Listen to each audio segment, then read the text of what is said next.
All right, we're live. Okay. Let's pull up the project that we're going to debug today. Oh, it just turned off. It's very interesting. It is very random when the display turns on or off. Okay.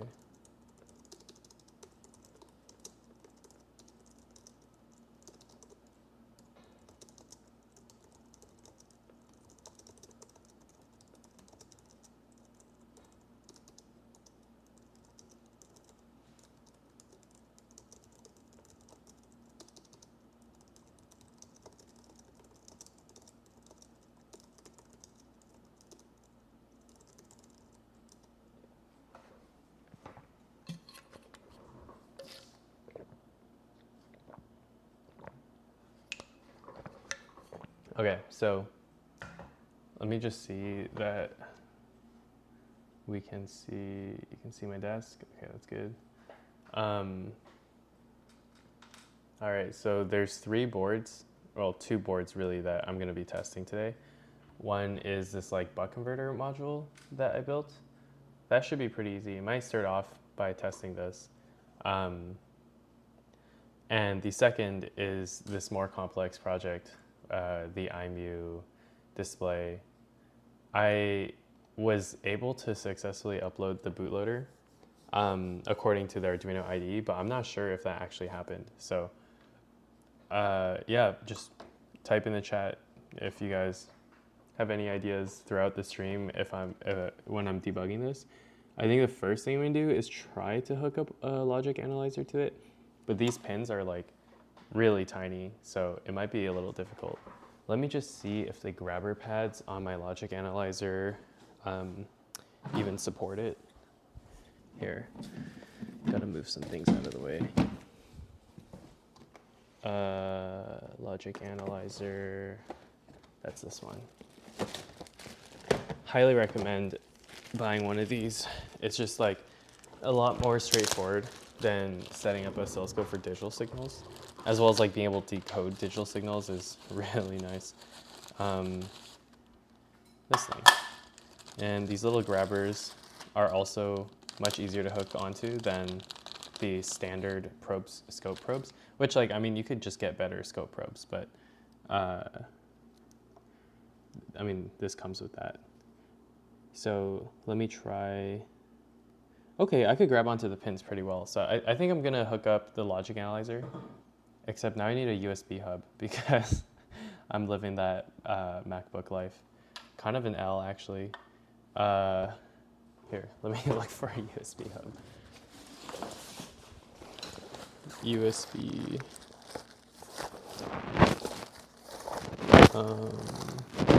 I feel like this is the curse that comes with getting better ports. The backwards compatibility, everything's still USB-A. Like, this thing uses USB Mini. There's so many versions, and maybe I should invest in only USB-A or USB-C test equipment, and like, they just don't sell. Actually, I'd be lying if I said that. They do sell USB to serial converters with USB-C. Okay, so I have a hub. I'm plugging the logic analyzer. Connect a probe up to the logic analyzer. Let's see. So we got 01C. This is one of the 3 pinned strands. This thing, I believe it only cost me $80 on AliExpress. I actually can't remember if I got it on AliExpress or Amazon, but it's pretty cheap on Amazon too. It goes up to 400 megahertz, so for like 90% of signals you're going to be measuring, this will be just fine. We have white, and clear. I actually don't know. Oh, wait, I think this is for something else. Here, let's go for one of the 4-pronged ones over here. I also really like the connectors they used for this. It's custom, which is a really interesting solution. They have these like, oh yeah, allow.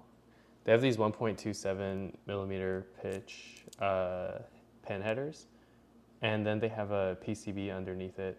So, oh, I'm assuming that's just like a surface mount thing that goes on a PCB. I don't know how they attach the wires, but then they like heat shrinked it on top of it. But it would kind of suck if these wires had to be soldered on. It just doesn't look like, I don't think it's through hole. Yeah, there's no like protrusions down here. So it looks like someone had to hand solder these wires, which is kind of funny. Imagine like this really fast measurement device is super cheap to manufacture, but you're really paying for the labor to make these probes. I was wondering why probes cost so much, but the labor is expensive. Oh, okay, so our device is trying to communicate. Let's get 2 probes on the RX and TX signals. So here, let me open DS view. P's 1, that circuit looks sick. What are you making? Oh yeah, so sorry, let me give some context for what we're building. This is the version 2 of, here, let me pull up Flex AI. And let me change my environment. So this is a version 2 of a LED, 8x8 LED matrix we built a while back. We kind of just made it for fun. 8x8 matrix. We kind of built it for fun. We're like, hey, it'd be cool if we use this Arduino module in some way. How are we going to use it? It's like, let's just make a display. And I thought it was just going to be like a one-off project to show off the microcontroller. But after building the display, it was actually really cool watching like some of the animations you can make on this. So I was like, hey, let me bring it to 3D view, but I have the real board here. Oh shit, never mind, I can't bring it to the camera. It's being measured right now. But the idea is like, I wanted to improve, P's 1, I wanted to improve upon the first version by adding an IMU. So you can move the dot, you could like control the dot by moving the circuit board. And that's pretty much what we're doing now. Except I can't even program the board. So here's the IMU that I added. That's like the main improvement. But we can't even program the board right now. So this was not a problem I had on the previous board.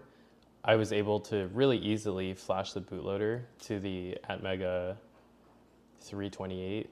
And then, so yeah, I was able to upload the bootloader and then flash it really easily. So this time I can't flash it. And I got a bootloader upload success message when I tried uploading a bootloader, but it might not have worked. So this is there's kind of a lot of debugging that we have to do here. But to give some context about like uploading the bootloader, these Atmega 328 chips, I took this from the Arduino Nano. Honestly, Atmega chips aren't the best for programming. I also realized I should have ordered these pre-programmed from DigiKey. That would have made my life so much easier. But as you can see, you need your USB to UART converter, which I have over here. This is just like built into the Arduino Nano, but I have it broken out. I purchased the external board for it. And here we have the Atmega 328. So I have this crystal oscillator. I just realized they don't have a 1 meg resistor, which I don't think makes a big difference. It's pretty basic. There's nothing to it. Yeah, it's just the 328p, that's it. But to program it, you first need to burn the bootloader over SPI, and then the bootloader will listen. It will always boot into that program code, the Arduino bootloader, and then it will always listen on the UART port until you send it, until you upload your sketch, you know. So the way Arduino does it is a little unconventional, but oh well. I mean, it's just if you've used the ST microcontroller, it's just so much easier to program. But let's, here's the interface we're using. Let me configure my channels. So this logic analyzer, I basically have like 16 wires I can measure digital signals on. And here we're gonna configure it to, let's get since I plugged these wires into 0 to 5, let's get everything from 0 to 5. And then we'll say use like 6 channels. Okay. I've used an STM32 before and it seems a lot easier. Yeah. Oh yeah, so much easier. The serial wire debugging capabilities, first of all, you can debug. You just can't do that on the Arduino platform. Second of all, it's just 3 wires to program, debug, everything. It's amazing. The boot modes are a little confusing, I have to admit, but it's literally a truth table. You just have to be like caffeinated or had more than 7 hours of sleep. At least for me, I hate reading truth tables. Like, it's not very intuitive. Okay, so let's get these jumper cables going. I could also probe the reset line so I can see what's happening there. Unfortunately, hardware is slow because you have to physically do things with your hands. I don't have an answer for that. Oh, Siri was listening the whole time. Thanks, Siri. And wait. Oh, I just realized I'm probing the wrong pin. Oh, crap. It's going to be kind of hard. Here, I'll just probe this as the ground signal. I wish I could zoom in on the PCB to show you what I'm actually probing. So I have the RX and TX. I think reset's going to be a little bit hard to probe, just like physically. That's why I was saying, so if this doesn't go well on stream, which I actually have a pretty bad feeling about, I'm going to build like a test board platform for all my future projects, and I'm just going to iterate on that. So I'm not going to make it perfect the first time. I'm just going to break out like as many signals as I need to my oscilloscope. So let's do a capture. 5 seconds is way too long. Oh, and I didn't even open up Arduino, so we are not going to see anything. Here, let's do even 2 milliseconds is a while, but let's do 10 milliseconds. So I wanted to build a test board that breaks out some signals to my oscilloscope, and then also like my wave gen, my function generator, my power supply. I just want to be able to test easily without having to like plug everything in together. The idea that you have to like plug things in when I can make an interface board and then in my designs always interface with my interface board, like that just makes a lot more sense. So I think I'm gonna try that. Let's upload the sketch. I swear to God, if this sketch just uploads. Okay, upload. Tools. Correct. Okay, and then let's capture. Okay, maybe let's do 10 seconds. Start. No way. Okay, so it's trying, but it can't upload. Okay, let's see if we captured anything. Zoom out. No. So this seems to be, so we just captured some images on 2, which is the red wire. That seems to be our, let me just get the pin out here. Yeah, debugging is always fun. Not really. So the red wire is RX. Yeah, so that checks out. This is the FT232 trying to communicate. How do you zoom in on this? I forgot. Okay. Okay, yeah, so we see some UART signals. I think we could even decode it, so. Decode, protocol search, UART, configure the baud rate. I actually don't know the upload baud rate. Let's hope it's this. And then we know 2 is RX. Okay. That's unhelpful. 30, 20. Yeah, I don't know what that means. I think it is helpful to also probe the reset line. Let's see if I think I could actually sneak this cable in here. All right, so now I'm also probing the reset line. So let's try to capture that transaction again. Upload. Where's the logic analyzer? Start. Is it uploading? Yeah.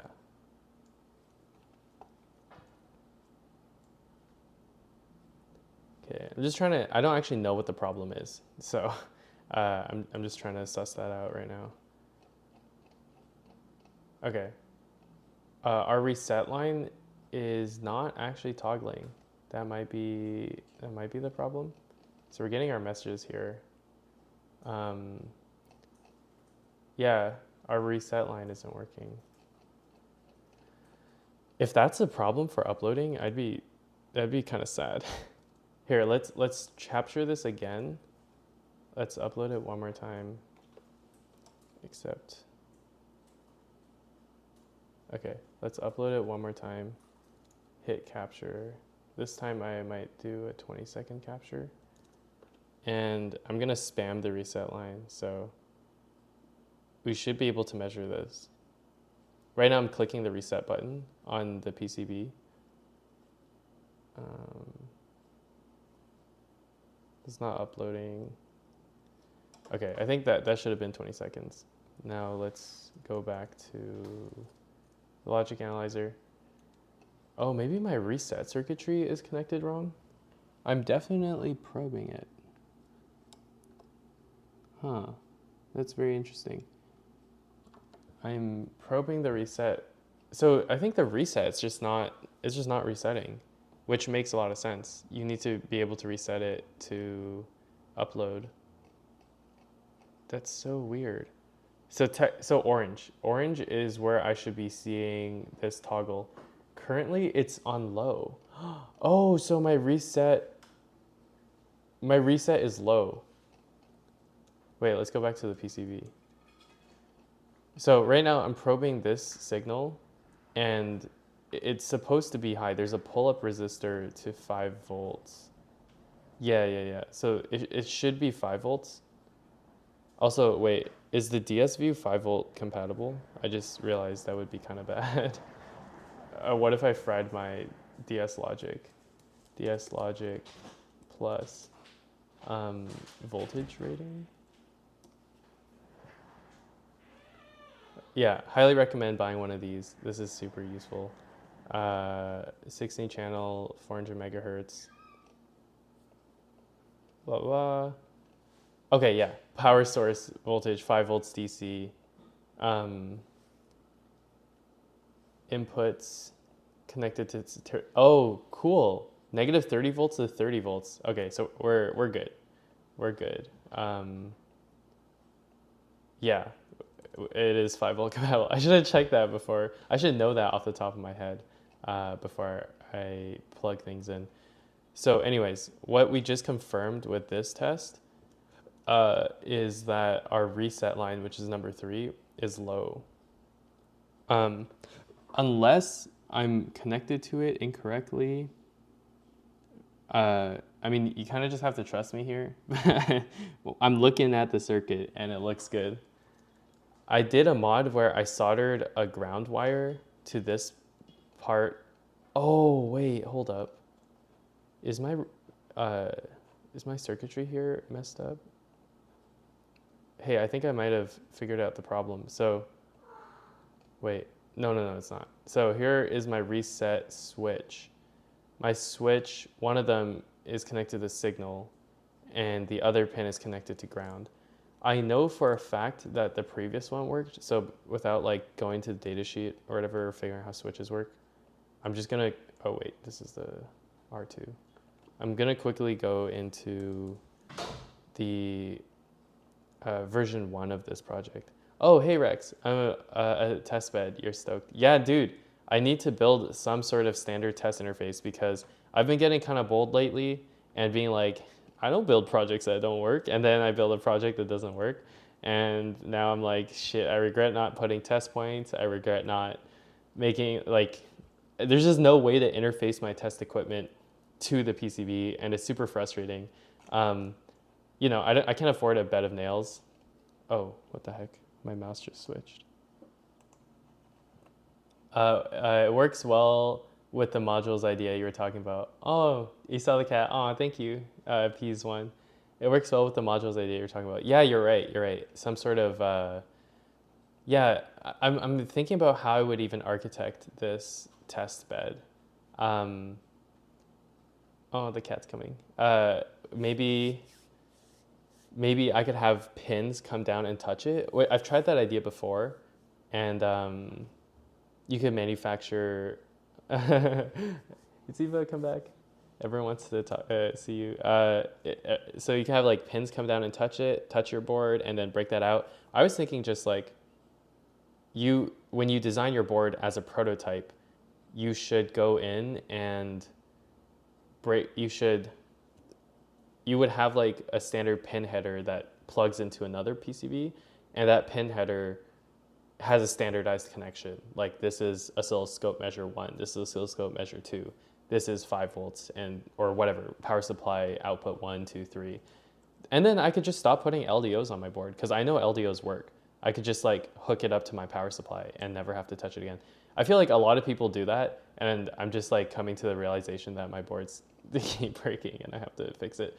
So anyways, what I was checking here is this the circuit on the V1 because I know that worked. So the V1, yeah, it had this pin grounded, and so no, there's no difference. MC reset, ground, and if you look here, we have MC reset and ground.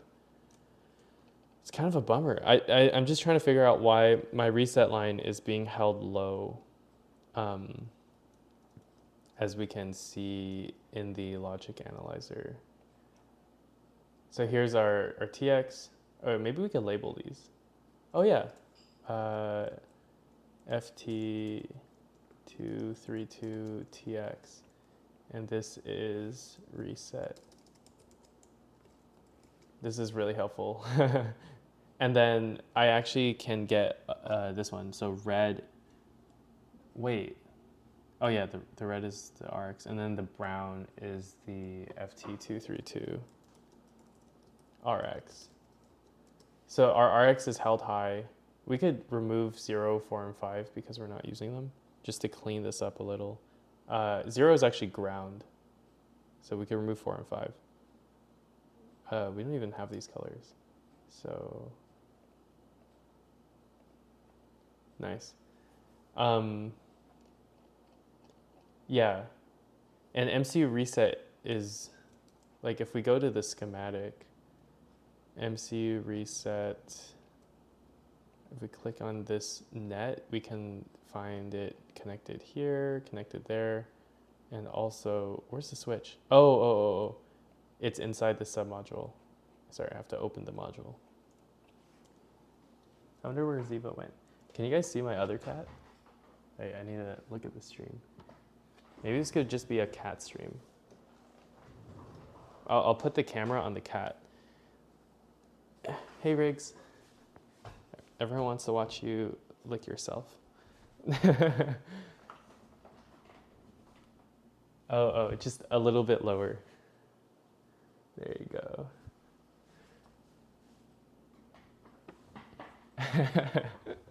Cat stream. Okay, so let's, yeah. So the MC reset is pulled high to 5 volts. There must be a short somewhere that's shorting this pin to ground, and that's got to be the problem. See, when you measure things, it just like makes it super clear. I wish like, yeah, we need a standard way to measure boards, and I think a lot of engineering companies have figured this out. I just need to apply it to my project. So, oh, a little rocket ship here. This is the old version. This is the new version. Could it be because, let's just trace the signal path of the reset pin. That's what I'm gonna do right now. Let's turn off the copper fills, and we can hide all the other layers. Oh, actually, I think I might need bottom layer, but mid layers we can hide. So Rex is saying, throwing this out there, have you used JTAG before? I heard it's designed for this kind of thing. I haven't used it. I've heard of it. JTAG for like testing, or are you talking about like programming? Let me look into it a bit. One thing I know is you can, for testing, oh no, I've actually haven't used it for testing. I think it's similar to like the serial wire debugger that ST uses. I have used that, but I also heard you can use this to program multiple chips at the same time. It's almost like a SPI bus, right? I might be spewing out BS. I just haven't used this in a while. Or actually, yeah, like I've never actually used it. I'll check it out. I wonder if you can use it on the Atmega 328s. JTAG Atmega. I also might just like vow to never use an Atmega 328 again. Just wondering. Yeah, no, I'll look into it. But I think for the future, if I ever made this again, I would just straight up go for a STM32. Also, everything on 3.3 volts is like, yeah, I don't hate using this like 5-volt logic. I had to make a level shifter for the 3.3 volt IMU. I'm like, oh, just add an IMU. Nope, it's more complicated than that. Like when interfacing with this 5-volt chip. Anyways, reset. Okay, so here's one reset signal. There's another reset signal. They're not like shorted to each other. So somehow this reset is shorted to ground. Did I accidentally put like a 0 ohm? No, this is a pull up resistor. And this is a 10 kilo ohm resistor, meaning that in order for it to be like low, there has to be something that is like pulling it low. Let's disconnect the DTR signal. That could be it. Let's reprogram and I will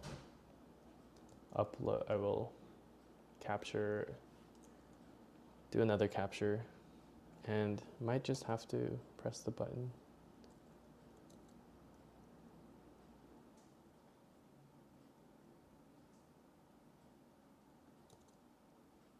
Okay, so 87% through capture. Oh, check it out. Wait, my cable fell off, one sec. So those bounces that you're seeing are me clicking the reset button. Oh shit, I shorted something out. Now my LEDs are turning on. Wait, let me bring the camera back. The cat ran away anyways. I like shorted it to RX and then all of a sudden the LEDs turn on. Honestly, I don't know how this chip works. The LEDs just turn on randomly, like whenever they feel like it. The whole display is on now. I think when I programmed it with the wrong pin out, the lights also came on. I have no idea. Like, why does it do this? I should figure out failure modes. And it was, oh, my probe came off. Okay, let's probe that back on. And this was measuring reset. Okay, give me a sec while I adjust my probing. I should probably disconnect power while I do this, but I'm not going to. I'll just blow up in my face. Okay, we're almost there. Got it. Yeah, also if I built a standard test interface, I don't have to deal with this breaking all the time. The cat feed was great, by the way. I liked it. It's actually a really good idea, just having cats in the background, watching them chill. Right now they're a little active, but if they go and rest, I'll bring the camera over. Let me plug in my phone. Doesn't die. Okay, let's actually look into this. Let's look into the signals we just measured. So we have, oh, check it out. Whoa, wait, check it out. So we have TX and RX here. Here's me like spamming the reset button. And oh, it's no longer tied low. So the DTR, but all I did between the previous setup and this setup was I disconnected this purple wire, which was connected to the DTR of the FT232, which is the USB to 0 programmer. I think like, that's really weird because wait, let me break this down. So the Arduino Nano schematic, it actually shows that the FT232RL, which is identical, like almost the same chip we have, that's connected to the DTR pin. Oh, and it is the DTR like inverted logic. So what does DTR stand for? It's like control sig DTR.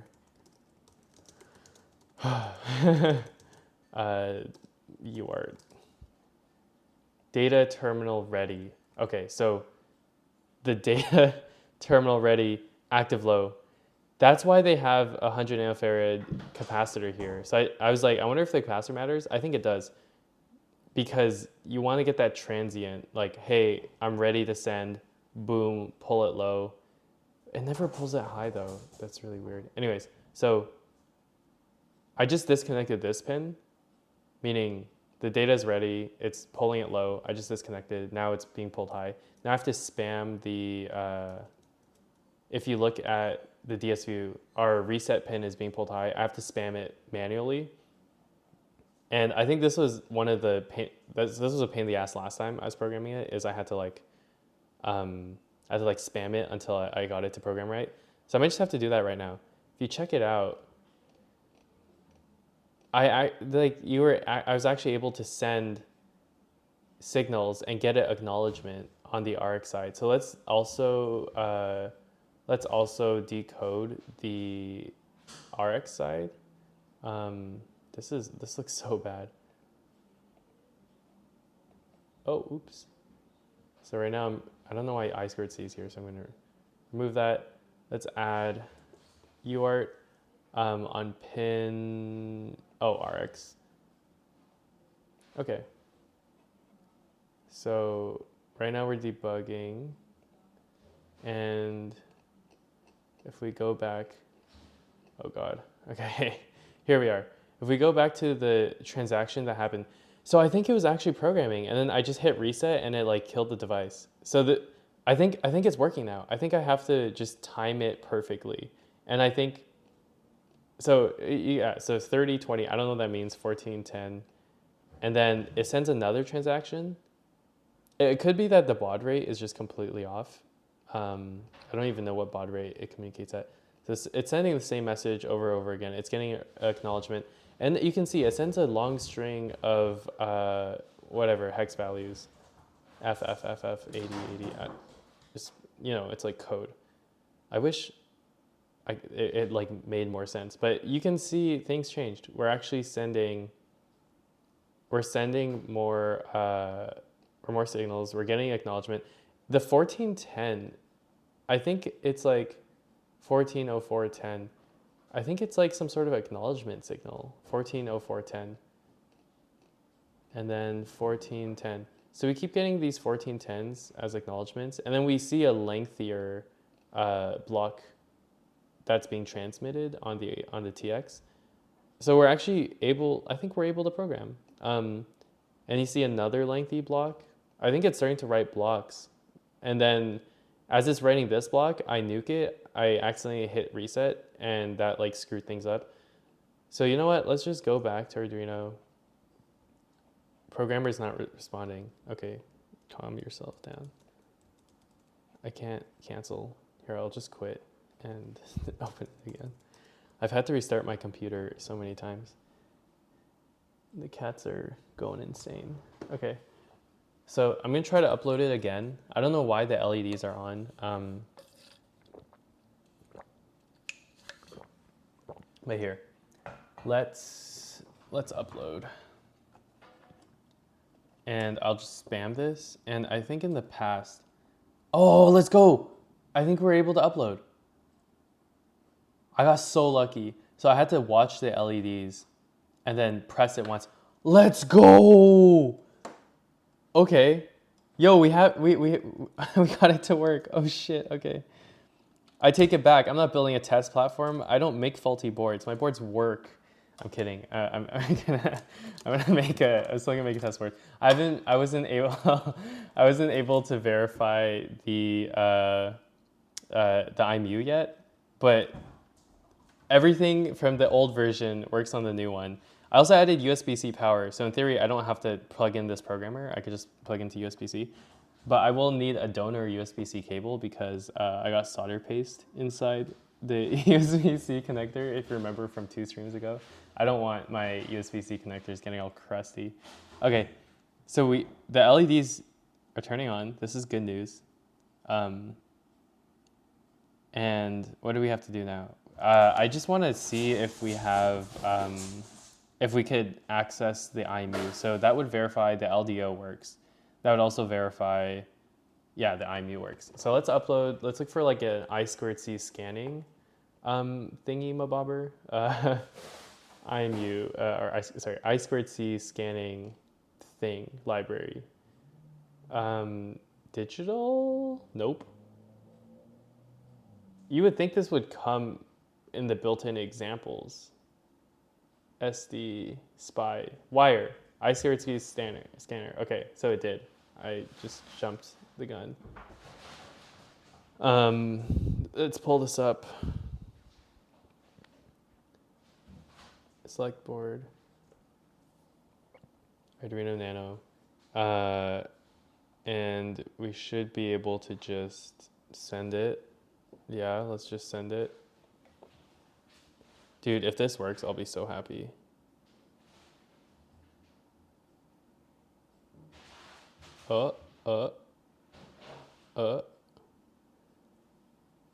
You need the magic touch. Ugh. Wait, what? Double check connections and use what? The hell? I need the magic touch. Because the DTR thing, oh, I got it. Because the DTR thing doesn't work, I have to manually reset the programmer, reset the microcontroller. Such a pain in the ass. Serial monitor. Hey, yo, we got it. Let's go. Also, let's change back to 9600 baud. Let's try it again, reset the device. Yes, I2C address found at address 0x6b. Let me put that somewhere because I'm gonna forget. IMU at, let's go. The board works. Okay, this is really exciting. I totally thought this project was poop, but it turns out it was just the reset pin. So if you're ever integrating this into your project, this 100 nanofarad capacitor actually matters a lot. So the USB to serial programmer, data transfer ready. When it toggles, you only want the transient because it will actually hold it low the whole time. That's kind of annoying. Anyways, make sure you have the 100 nanofarad cap. I might add that to the actual submodule design. So this is kind of cool. You can update designs of your submodules. Let me just add a note saying, hey, consider adding, oh yeah. Maybe I should just add it. No, I have to add in layout. Consider adding 100 nanofarad capacitor on reset line. And then if you don't want the 100 nanofarad, you can always just populate it with a 0 ohm resistor. So there's no loss really, other than, you know, an extra component on your PCB. Okay. We have I2C, we can access the IMU and we can write to the display. We could program our board. I'm pretty sure 5-volt power works. I shouldn't jinx it, but I'm curious what I should do next. Should I try to program it on stream? That's kind of a bad idea. Like, I feel like programming is just, unless you guys want to see that, I could try to program on stream, or I can move on to another board. So are these little buck converters? That'll be a quick test, you know, just reading the voltage on the output, varying the input voltage. I could test that board, or I can program this, or I can work on that test bed. Like, I feel like now that it works, I feel less motivated to build a test bed, but I still need to build the test bed. Like, I want to build a standard test interface with like my equipment. So I'm debating. I mean, yeah, if you guys have any thoughts, just like vote. If not, I'll pick one. Generally not a fan of programming on stream, but I kind of want to get this to work. I don't think it'll be that hard.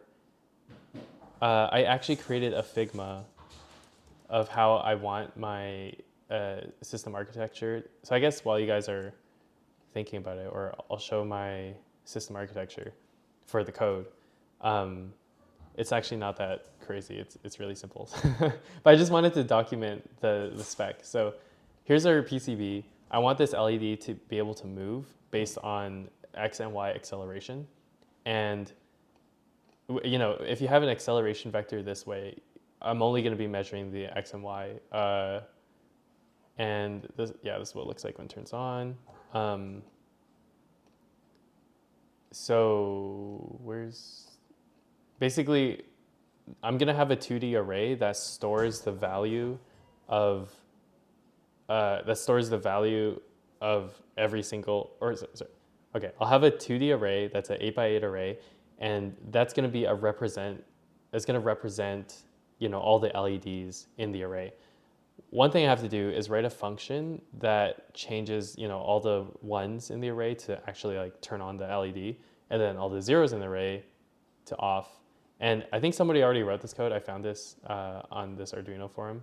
That's like, I think it's like this one.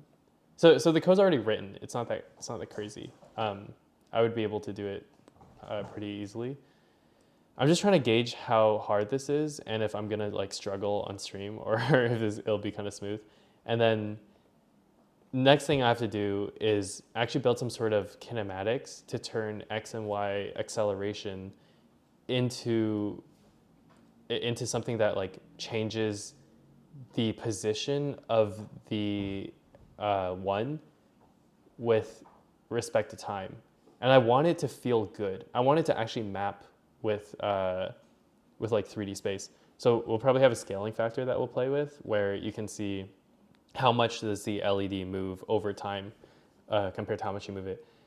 And if we want to make it actually like realistic, we would need the acceleration and we'd have to calculate the velocity, and then we can use the velocity to calculate the position. Or, I mean, just, you know, there's probably some sort of acceleration library.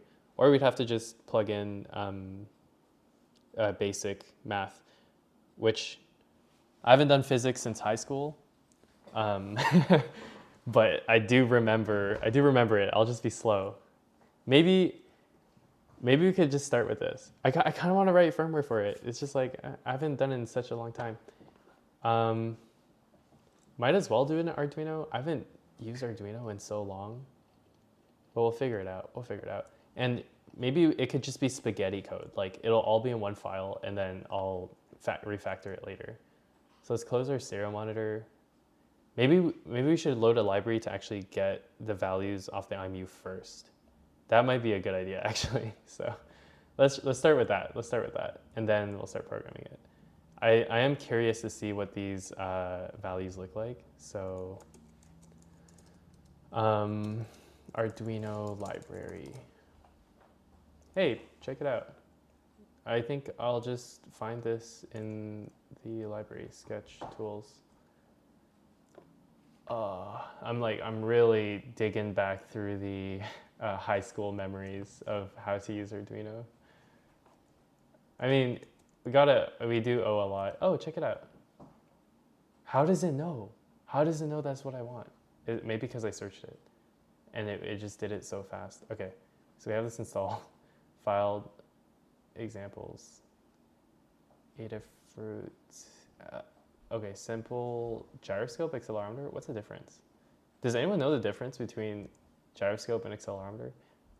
I think accelerometer tells you the acceleration in X, Y, Z, and then gyroscope might tell you like your angular shit. I'm not very good. Oh, check it out. This is super easy. This is so easy. Okay. Does it store it in like a value? IMU read acceleration XYZ, and it stores it into XYZ. Where do they even initialize these variables? CO print X. Oh, float XYZ. Okay. Easy. Cool. That is so cool.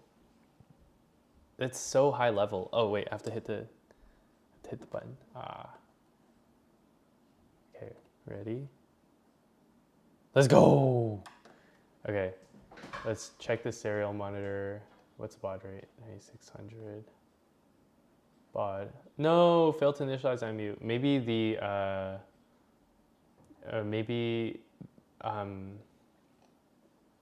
forgot what I was gonna say. Like the address is not configured correctly.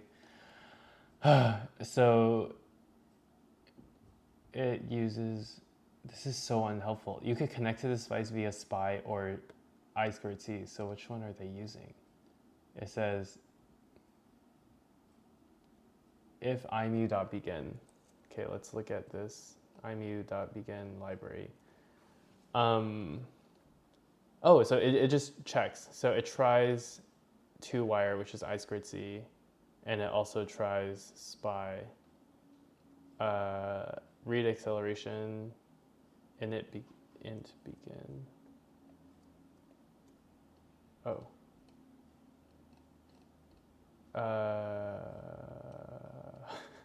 Oh, okay. So I'm at 0x6b. Let's see if they have 0x6b.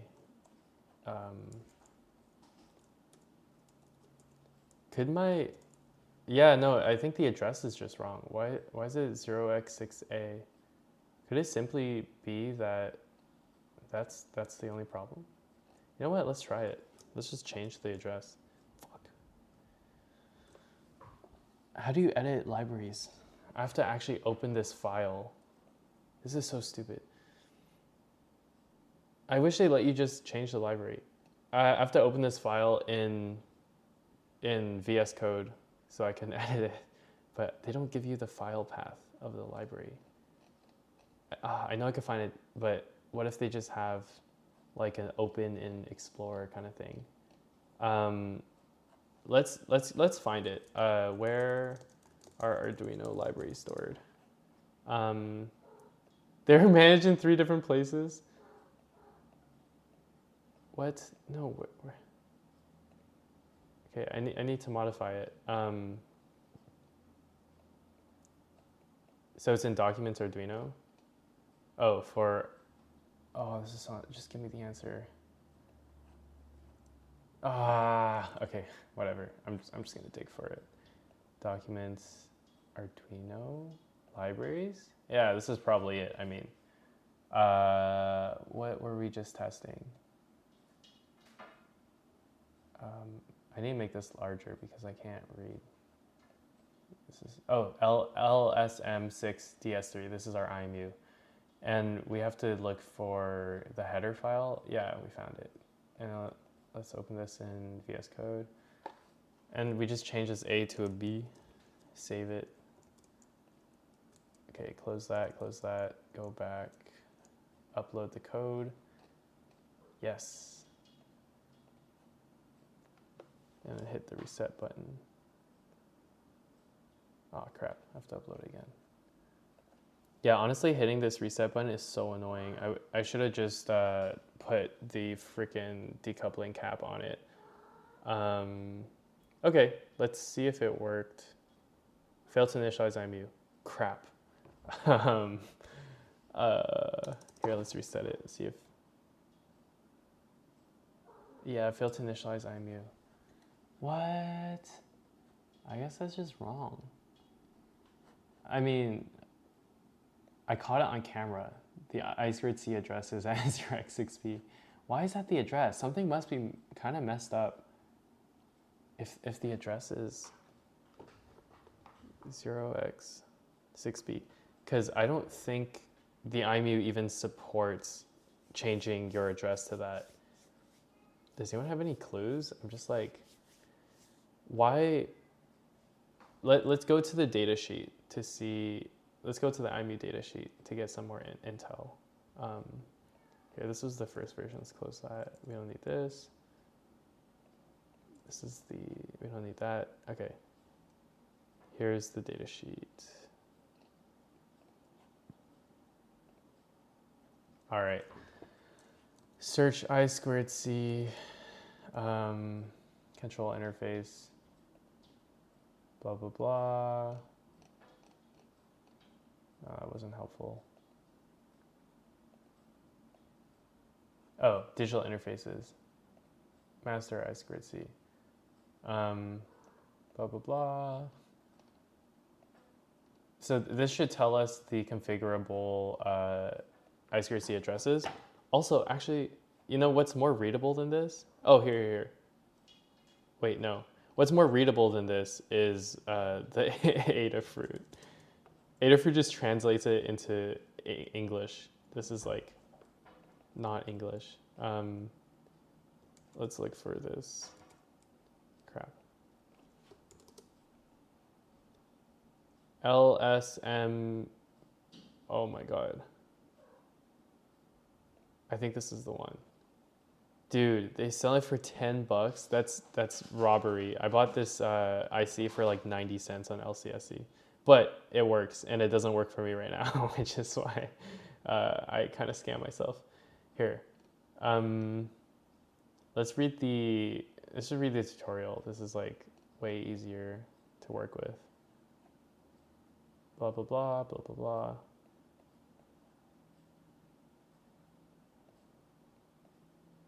You can change the I2C address on the back with the jumper wire. We can even look at the picture of the PCB. So it's saying I2C address 0x6A if you solder that jumper. What is it when you don't solder it? Oh, okay, where's their tutorials? Oh, it's not helpful. Tutorial? Oh, learning guide. So that's so weird. How did we find an I2C device on 0x6B or 6B when this is configured for 6A? Or maybe when you short it, it's 6A, but why doesn't it also scan for 6B in the code then?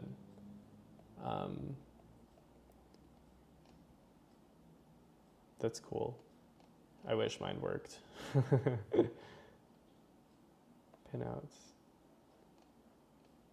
The default address is 6A.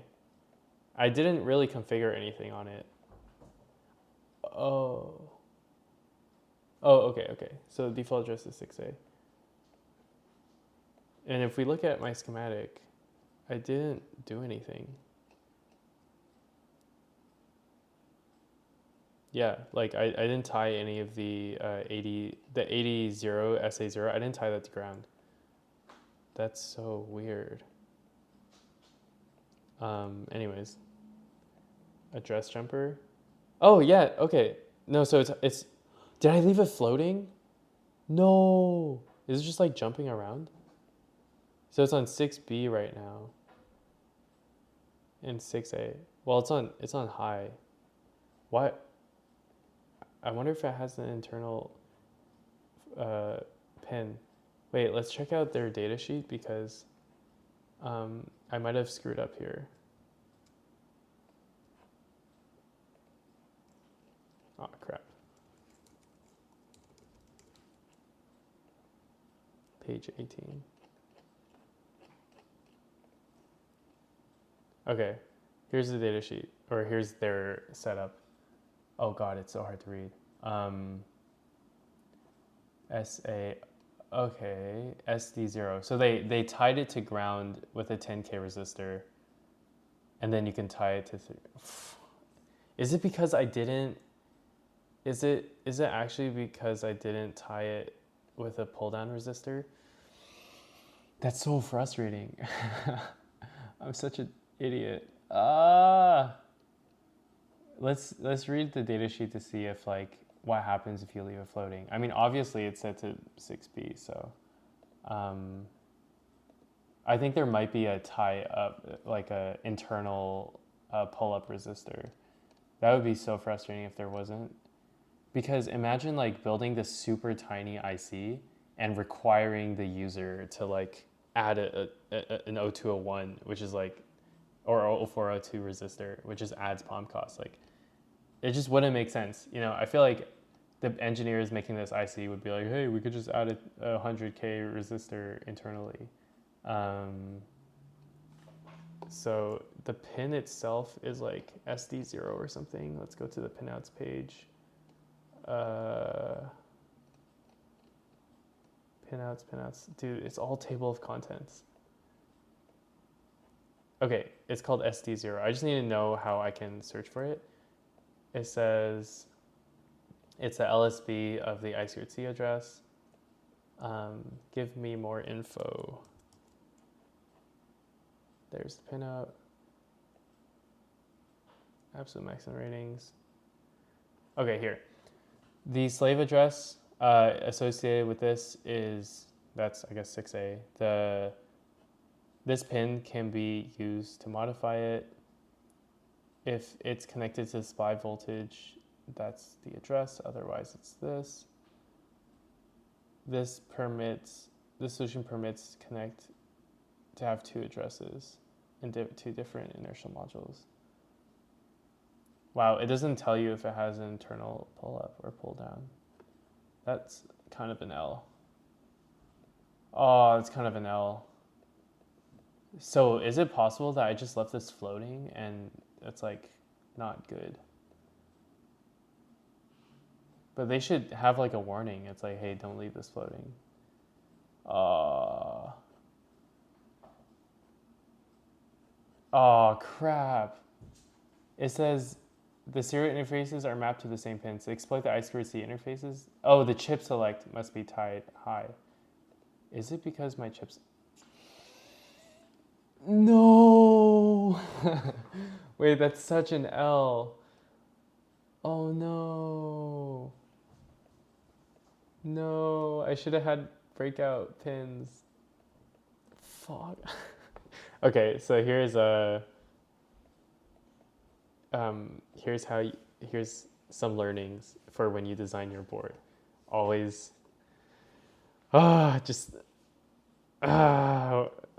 double check everything. Add pull-ups, add pull-downs, especially for a prototype. I remember looking at the schematic and being like, this is okay. I think I do this all the time. Their schematics are just like hard to catch things because they use these net labels, and it's just, yeah, like you just don't catch things all the time. Why is this so low res? Okay, so there you have your LDO, your on LED. I copied this over for sure. That looks fine. Bro, I didn't change anything. What is this? 3.3 volt, 3.3 volt. Okay, what? Why is there just a resistor there? I don't know. Chip select 3 volts.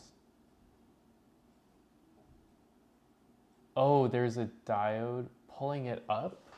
There's a resistor pulling it up, and then there's a diode to the 5 volts. Oh. What the hell? Okay. In the data sheet, it says you have to pull the chip select pin high so that it uses I2C. It might actually just be internally tied high.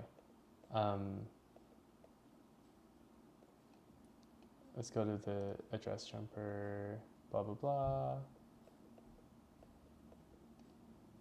SPI logic pins. SCL. So this is the SPI clock pin, data out, chip select. Drop it low to start a SPI interaction. It is an input to the chip. I'm assuming it's pulled high. Oh, they pulled it high. See, I missed the pull up. Damn it. Okay.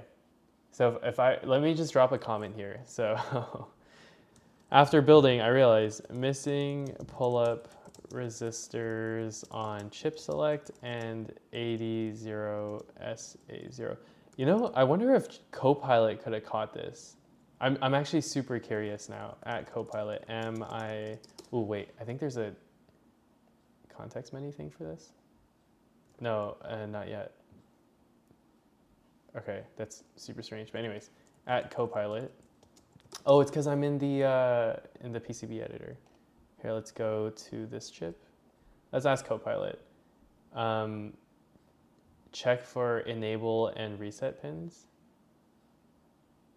And I specifically wanted to check U2. So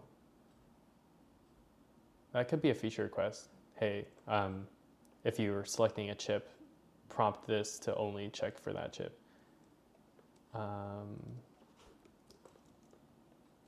Let me send another Copilot prompt.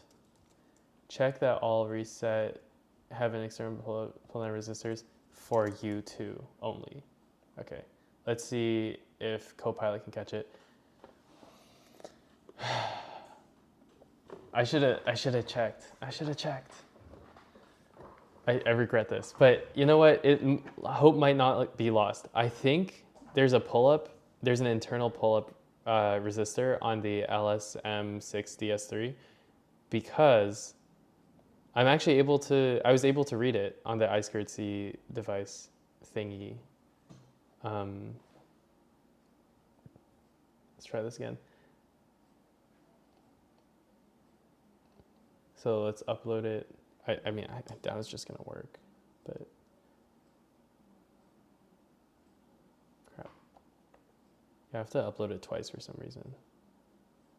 Oh.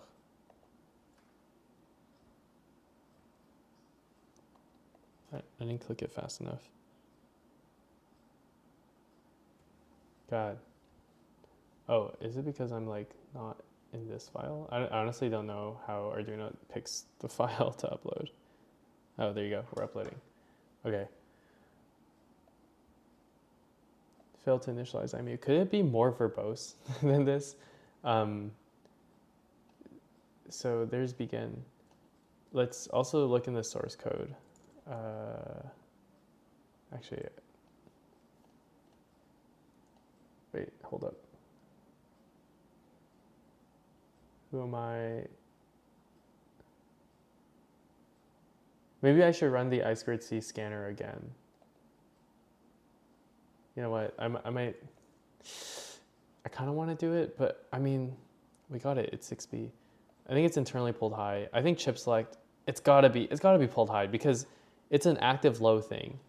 You know, I feel like there's a weak internal pull up. Anyways. Okay, this is not helpful. Okay, let's see what Copilot said. Let's see if it could have caught my mistake.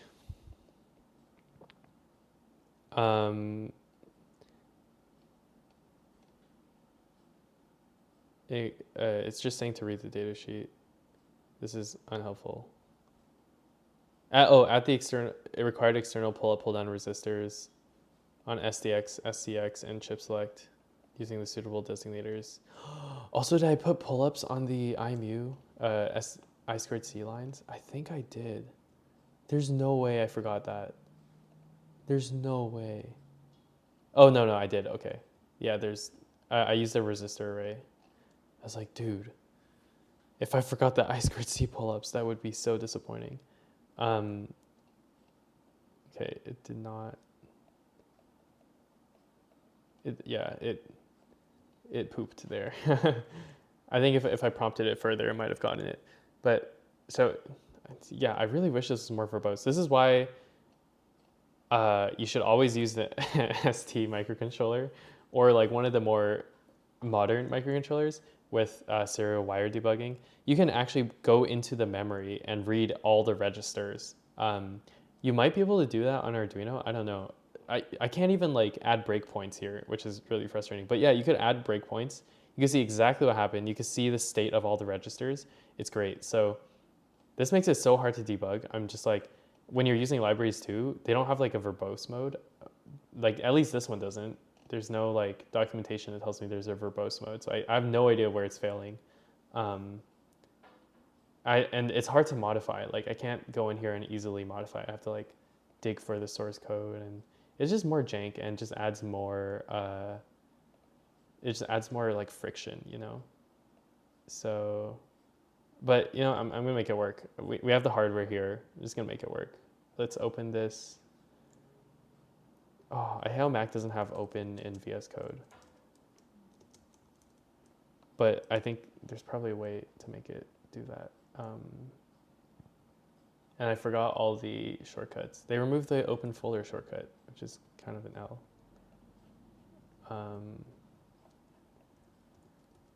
Here. Okay, here's where we can find the begin class or function or whatever. So pin mode, chip select output, you write it high. So SPI begin, and if you're not using SPI, then you do wire begin. Okay. And then you read register, who am I, register, 60, read register, who am I, 69. Okay. So that's setting something, and then you set the gyroscope control register. Where does it call its own address?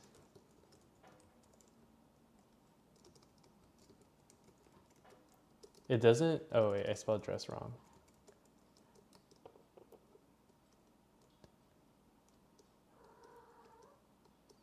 So I'm trying to see where it references the address.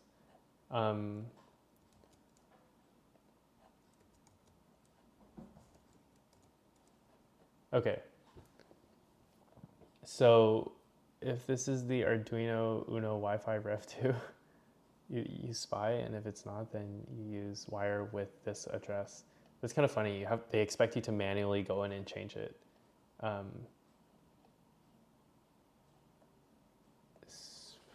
What does this do?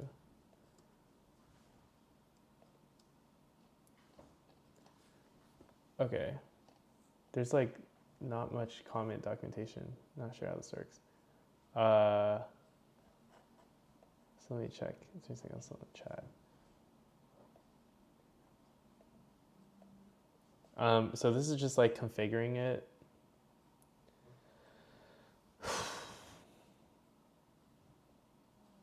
So wire at wire SPI null save address. Okay. It's pretty straightforward. I don't think there's anything that complicated going on here. Here's the who am I register. Yeah, it's kind of an L. I'm just gonna run the I2C scanner one more time. And examples. If this doesn't work, like something's not adding up here. I'm able to scan this device on I2C. So something's kind of not adding up. But if it's really not working, I kind of just want to blame it on the pull up and pull down problem. Like I should have pulled up the SPI bus. Oh. Here, let's upload this and see what we get. Okay, that didn't work. There you go. And serial monitor. So it finds the address. I think it's like pretty reliable too. It doesn't like flip flop between them. Although I can't. Oh, you know what? I should probably just probe the I2C signals with the logic analyzer. Except, again, I need my test platform because I didn't make this board very easy to probe. There's no test points. There's no like grabber pads. I should have added grabber pads to the I2C bus. That's like a minimum. I don't know why I thought this would just work right off the bat. Yeah, at a minimum, I should have added grabber pads. That's on me though. That's my fault. I mean, it's finding the address, and I think the only reason it's able to find this address is it's like, it's sending a request at this address. It's getting acknowledged back. So in theory, I should be able to start sending commands on this address. I don't know why the other library's not working. So I think this could just be, let's try the gyroscope. I feel like you're really close. I know Rex, like, right? I don't know what's wrong here.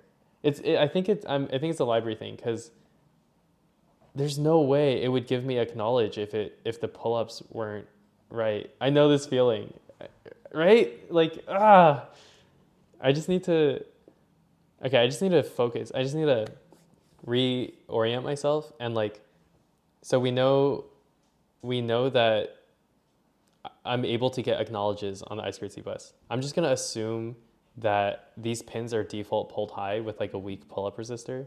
So I'm pretty sure the chip select is being pulled high. And I'm also pretty sure that, that address select pin is also pulled high, which is why we're getting it at 0x 6B.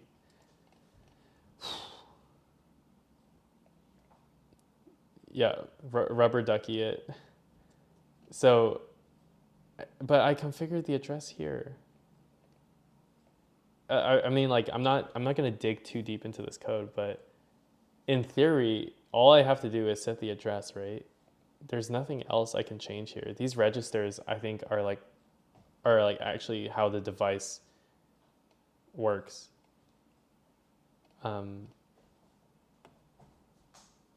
Is it possible it's trying SPI? I mean, I know it also got to the I2C begin because it was saying fail to initialize. Oh, no, it only says fail to initialize IMU. So it's possible, I interpreted this as fail to initialize IMU via I2C. So it's possible that there's some configuration here that is making it not try the I2C initialization. That's possible. It'll be really weirdly written code, but let's modify it. Let's see. So imu.begin. Blah blah blah. Public protected. This is cool. 2-wire SPI. I wonder if I could just like delete all the SPI stuff.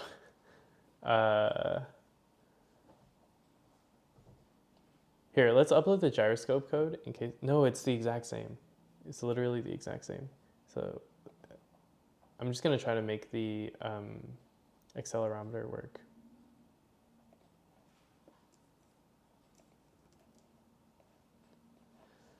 So my theory right now is that for some reason, the firmware isn't trying to communicate with it over I2C. It's just trying SPI and it's getting busted and it just stops there.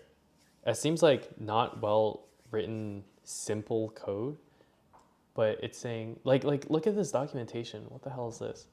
Arduino, this circuit, Arduino Uno Wi-Fi Rev 2 or, oh, I think these boards have it like built in.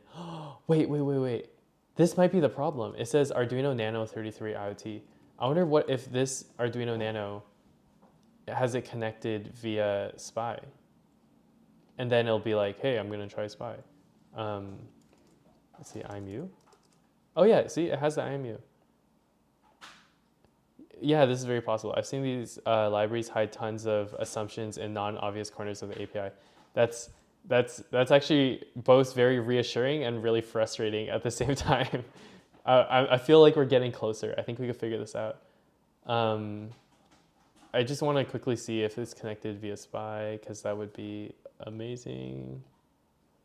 Blah, blah, blah.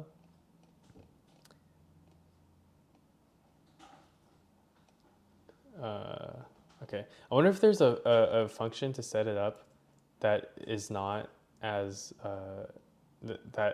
like, I wonder if the header file has another thing to set up, like you force it to set up over SPI. Begin, IMU. Oh, Ferk80, hi, welcome to the stream. Ferk80 sent me some samples of Kapton, like laser Kapton. That's what I'm gonna be working on. When I get that, I'm gonna like play with it, and I'll see if it's like I'll just share it at least in the next stream. I haven't gotten in the mail yet, but I'm really excited about that. So Ferk80, we actually debugged this. I wasn't able to. Kapton samples is the nerdiest of gifts. I know, it's amazing. It makes me so happy that this is like we're part of this community and it's what we're sharing with each other. But yeah, just to catch you up, we're working on the circuit. Earlier on, we captured some samples of data. I don't know why it just disappeared, but we were able to program this board, and now we're trying to see why I can't communicate with the IMU. I think we're like, I feel like we're really close. We've been looking at the data sheet, been digging through the library, and I think we're pretty close to making this work. Yeah, you know what? I think we might even be using the wrong library. Wait, let me go back to the Adafruit thing and see if we could find a better library. Oh, I think we're using the wrong library. Yeah. Oh, that fixes it. Okay. Let's look for this library because I think this is specifically for those two boards. That would explain a lot.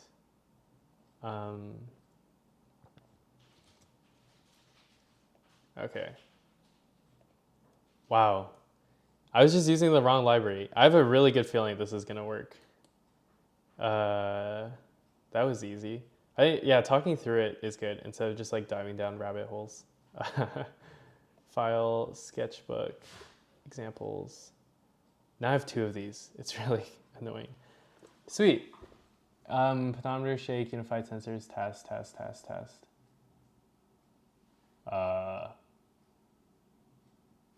DS3 TRC. I can't remember. I think I have the DS3 TRC. Wait, which one do I even have? DS3 TRC. Okay. Chillin'. Let's close this. For SPI mode, we need a chip select pin, blah, blah, blah. I'm just gonna upload it, and then if it doesn't work, I'm gonna go modify it. Like, I'm not gonna do work I don't have to do. Chillin'.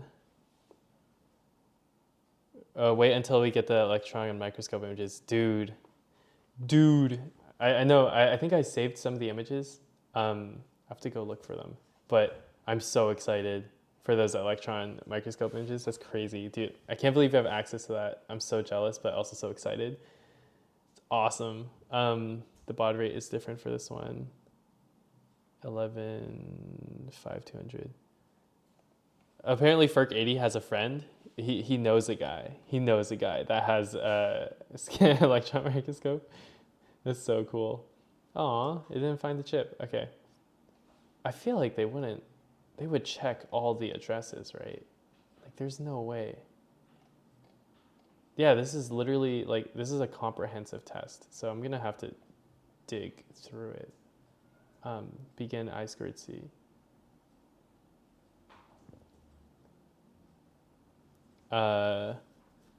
Be nice to that friend, my friend who worked at our local university in the biology and chemistry department.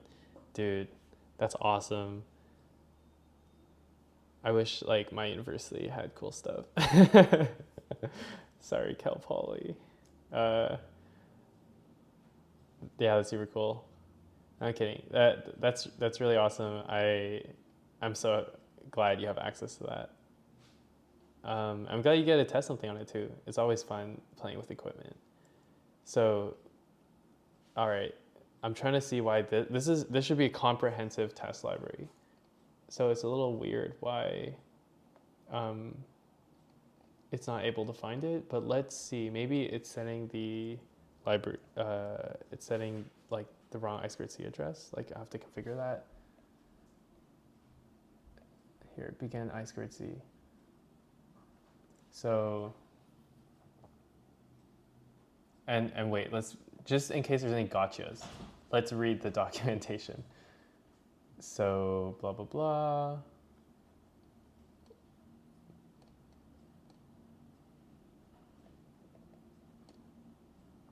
So you load this test thing, that's exactly what we did. Wow, they just dumped the entire code. Wow, okay, and it just works. That's great. So there's no gotchas. They're just like, hey, it's supposed to work for you. Okay. And I mean, they did set it up with I2C. Okay. I feel like they didn't change the address, so it's possible It is possible that the address is different. Oh yeah. Here, check it out. They're setting the default, they're checking for the default address. 6A. They don't check for the alt address? 0x6b. They don't check for the default address. Are you kidding? Or they don't check for the alt address. That's crazy. So they expect you to just like not use the board, to not change the address. Oh, Rex, go musty. Yeah. Hey, how do you know Cal Poly? I forget people know about it because I came from Canada, so I didn't even know this school existed. It's like whoa, it's just in the middle of nowhere. But yeah, apparently stuff happens there. What was I doing? Oh yeah, I was gonna change. I'm like very confident once I change this, it's just gonna work. I don't want to jinx it though. Crap, adafruit, this one, and then adafruit LSM60S. Is this the right one? There's so many. Here, let's just open this in VS Code. Oh, Visual Studio Code. I'm so close. I think we could get this working in the next like 5 minutes. I just Googled it, but I did grow up here. That's cool. That's super cool. Rex does his homework. Libraries here. Okay. This is it. It's the final countdown. They have a header file for this too. Oh, and it just references the main header file. Let's just change this address, full send it. I can't believe they just expect you to change it if it doesn't work. It's like, yeah, screw you.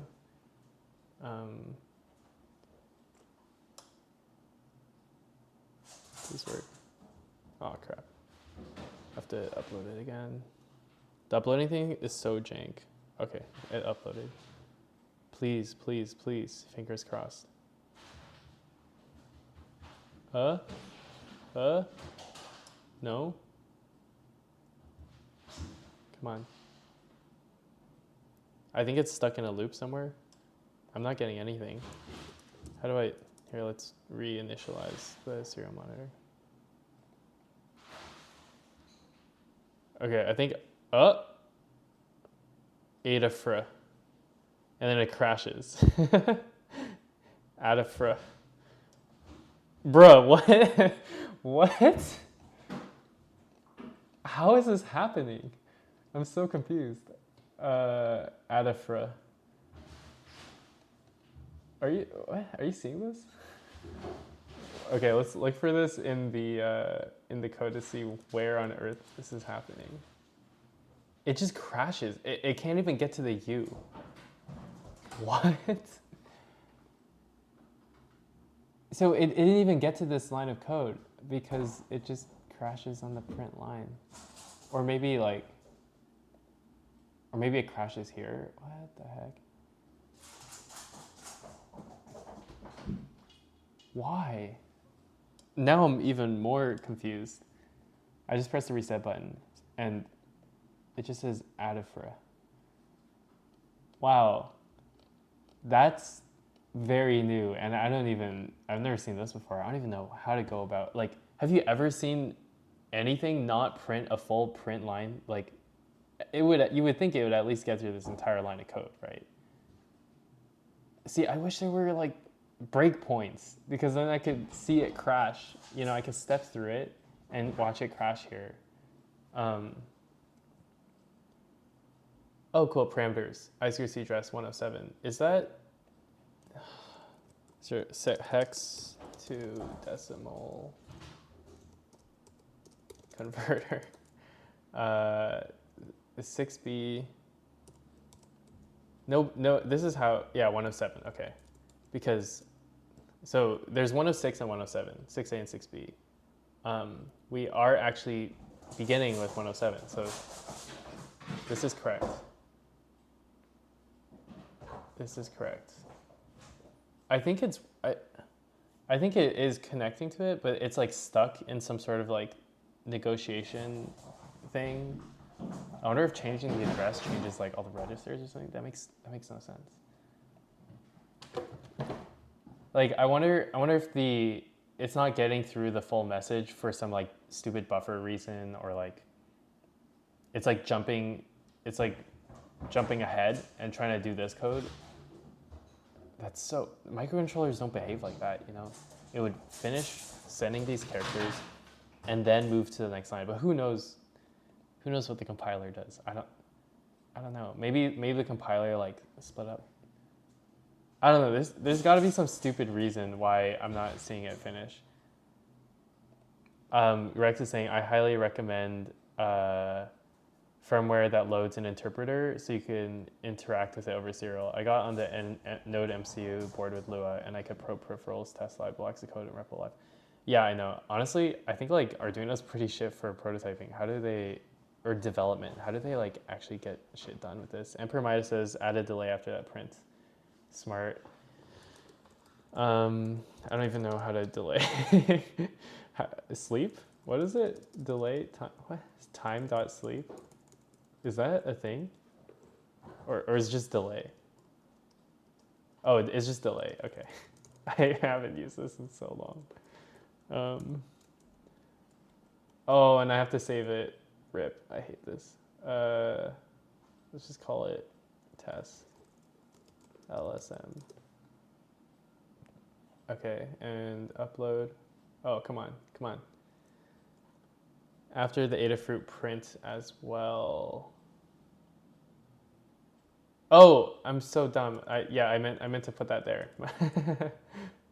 I don't think we need one there right now. Here, let's upload it. Yes, it programmed. Okay, let's see what's going on. I'm glad we're able to program it. This is like, I thought this board was toast because in the beginning it was like not going well. Here, open the serial monitor. I refuse to make another project with an Arduino with an Atmega chip. I'm switching. Okay, so it was some stupid. What's it called? It was some like compiler or buffer thing. I don't know. Like after this delay, we're able to get the full message. That's so weird. I've never seen that before. And then I think we're just stuck here. If this fails, you print this. Otherwise, it goes here. Looks like we're never getting out of this loop. So let's see what happened. I just changed the I2C address. You know, here's where I wish I had those jump grabber pads so I could actually see the device like trying to communicate over on the I2C bus and failing. Does it return a Boolean? Let's see. Begin I2C. Yeah, it returns a Boolean. Let's go to the CPP file. Where are we? Oh, crap. Okay, so I should be able to click on it. Wait, where did it go? So here's the function, delete I2C dev. And then the new one is I2C address wire. I mean, I'm passing in the address, in the code we hovered over it, and it is passing at 107. So, I mean, this is really high level. I can't see what's happening. I think I just have to probe the actual circuit. If I2C dev begin return false. One thing I can do is solder wires onto these tiny resistor, these tiny pads, and then we can probe it, and we can actually see the transactions that are happening. It says return sensor ID. Maybe this is like, this is fucking up. Sets up the hardware initialize I2C. Yeah, this, I mean, this is pretty high level. don't think we'd get anything out of diving deeper. The wire library is pretty reliable, I'd say. We're passing the right address. I'm just trying to think. So we passed the right address. I know for sure we would get acknowledge because we did with the I2C test scanner, I2C scanner. It must be something that comes after this that probes the device for more information. So I guess that's what the sensor ID thing is, maybe. Wait, what does this say?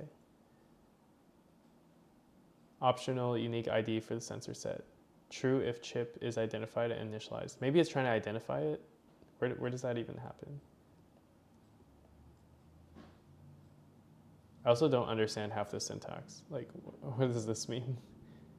In JavaScript, that's a function, right? I don't know. I'm making stuff up at this point. So you're creating a new I2C device here. I kind of want to add a print line. Except, how would this work? Is it within the scope to do something like this? Created I2C device. Let's see if it gets here. Pointer name, variable name, operation. The operator in C gives the value held by the variable name to the structure or union variable pointer name. It gives the value held by variable name to structure or union variable pointer name. Okay, it has something to do with pointers. I'm not fully grasping, but I just added a print line there. Let's see if this works.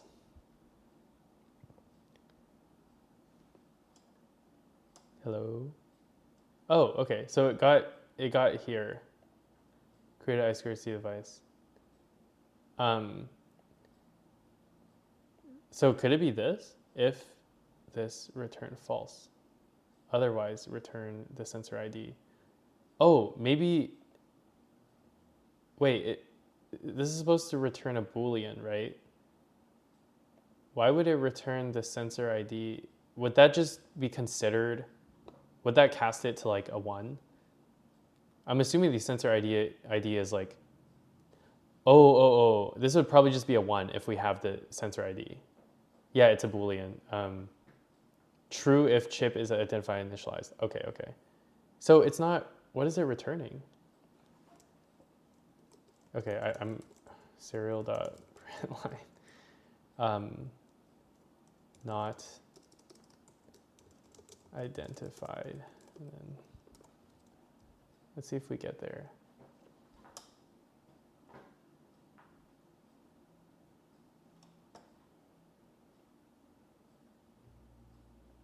Oh, and it crashed.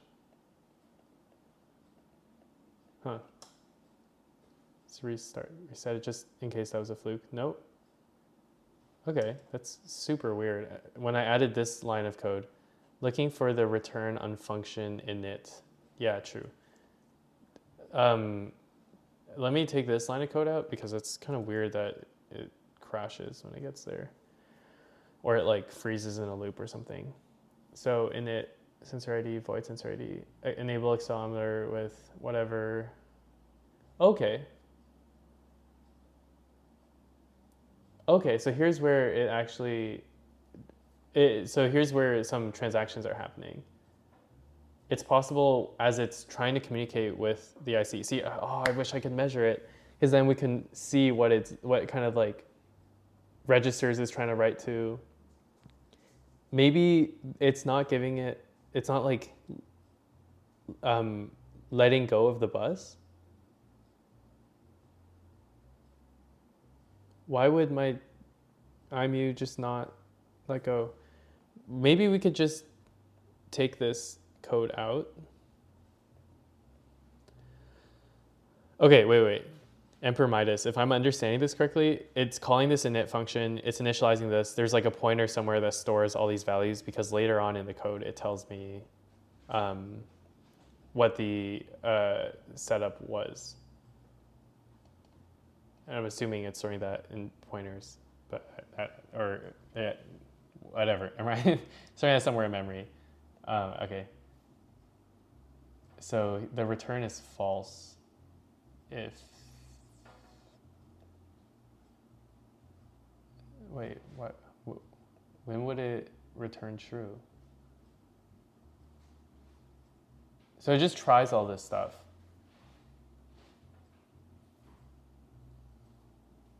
Is there no return?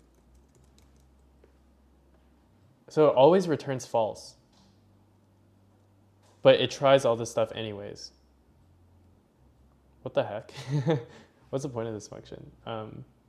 Brief. Oh, this is so cool. This is how you, like, when I hover over it and it gives me all that information, this is how you pass the information. I didn't know that's how it works. That's so cool. Return false. It's so weird that it always returns false.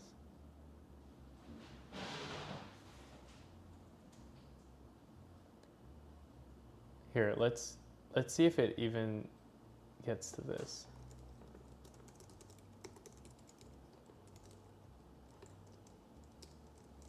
Setting acceleration.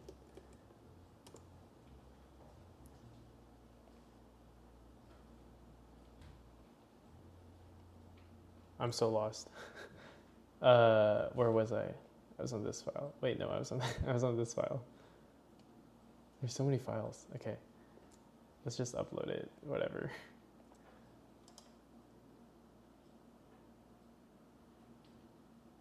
Okay.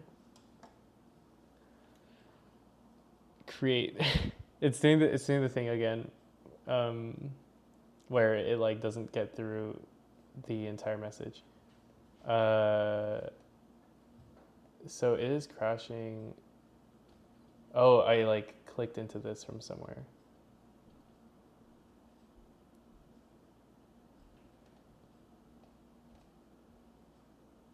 Which I believe, I can't find where I came from. Did you mess with the I2C buffer size speed versus default? No, I did not. All I did was change the address. Oh, maybe I didn't. Oh, okay. I don't think I changed the 6A, the 6B everywhere. So, I mean, you can see chip ID here is 6A. Hey, you know what's possible? I think it might have like, because I changed the address somewhere to 6A to 6B, it's like communicating with it. And then somewhere else in the code, it's saying to go talk to 6A, and then it gets stuck there because nothing is responding. Oh, is this the right library? That's kind of annoying. I have to search through the entire thing for all the references to 6A and, oh no, that's it. Oh, this is the last one, and then, okay, so I replaced every single address from 6A to 6B. But no, earlier I did not, I didn't mess with the speed. But let's see if this is the problem. I kind of doubt it. But we'll see. Moment of truth, I guess. Nope. Still busted. Okay. It gets to this. And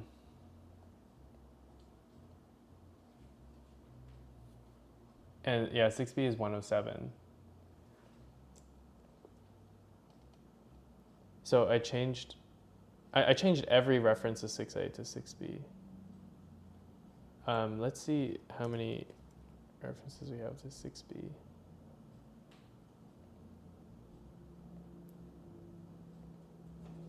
Okay. That's fun. I also forgot where I wrote this. Oh, here. Okay, created I2C device. So we're not able to get to this line. We maybe I'll do that thing where we add the delay. I wonder if the delays could cause problems. I don't think so. Okay, let's upload it again. I'm kind of stumped. Maybe changing the address, like maybe they wrote their library assuming your device will be on 6A. Did it upload the code? I closed my eyes for a second. How do you clear the monitor? Oh, okay. Nope, it still gets crashed here. What's causing those weird serial character returns? Oh, are you talking about like in the very beginning? I think that I think that's pretty standard. Like, it just doesn't get it sometimes. When it's like right after it starts. Oh, is it? Okay, this time it got through the whole sentence. Created I2C device. It makes sense on a partial capture. Yeah. You were able to say that more succinctly than I was. Okay, so we got to created I2C device.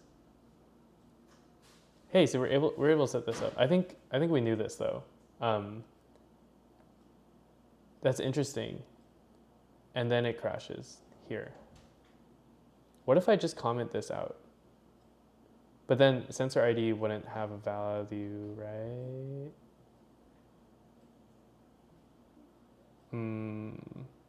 But we need this to happen so that we can configure it. Put that print back in. Oh yeah. And then maybe I'll put a delay again. Thanks. This is helpful doing it with other people. Why is this so frustrating? If this doesn't work, I want to change the address to 6A, but I can't because I didn't leave a jumper pad. Yeah, rubber ducking it does help. Being able to speak about it. I didn't think I would get to this rabbit hole, honestly. Wait, I have this weird, I didn't add a capacitor to the reset pin. So now I have to click the button manually every time. It's kind of a pain in the butt. I actually don't know why the upload is taking so long. This just feels like, why is the upload taking so long? This feels so jank. The programmer LEDs are turning on. I might unplug it and plug it back in. That always fixes it. Have you tried turning it off and on again? Okay. Let's upload it again. Oh, fuck. Wait, I accidentally pressed the power button again. Okay. Oh. Nope. Sometimes it's so hard to program because you gotta get the timing just right. Okay, I got it. You gotta like massage it perfectly, hit the button at the right time, and then it'll program. It's really annoying. Okay, let's clear it, reset it. Failed to find this chip. Whoa, that's weird. So adding delays helped, but I never got here. So it actually did get here. Serial dot print line identified.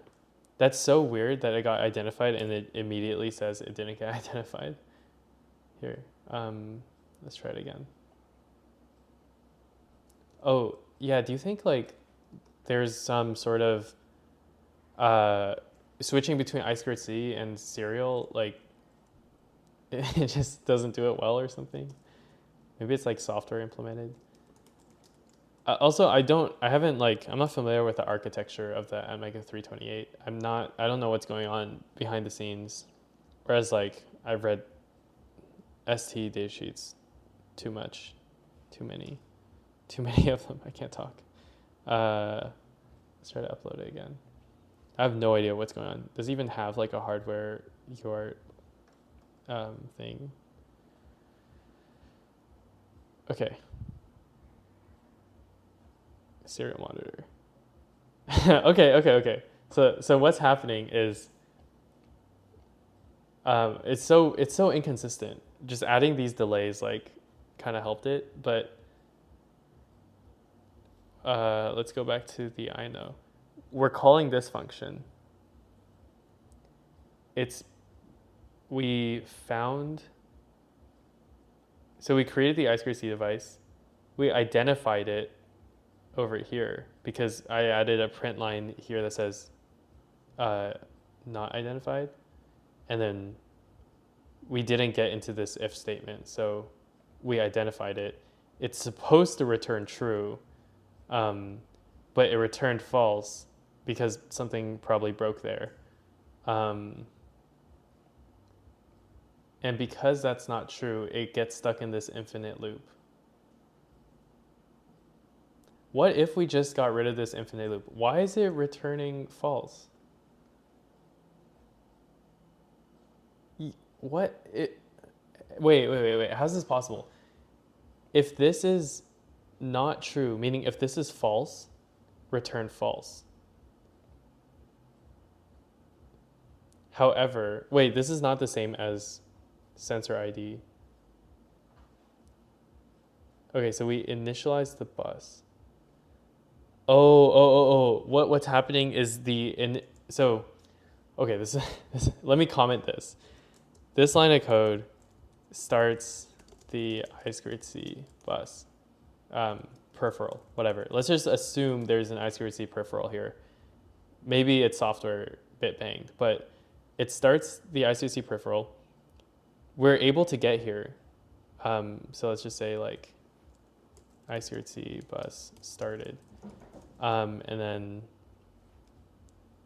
I2C bus started, not started. And then what happens here is it tries to initialize the sensor with all this stuff. For some reason, it's not able to, it doesn't work, but I'm so confused. This always returns false. How's this supposed to work? It just called a function that cannot return true. So it just does all this stuff. It doesn't even get to setting acceleration. Because I added this print line here, but it didn't work. What? I'm so confused. Unless this isn't the function. Boolean init. Delay, delete temp sensor, gyro sensor. This. What? wait, hold up.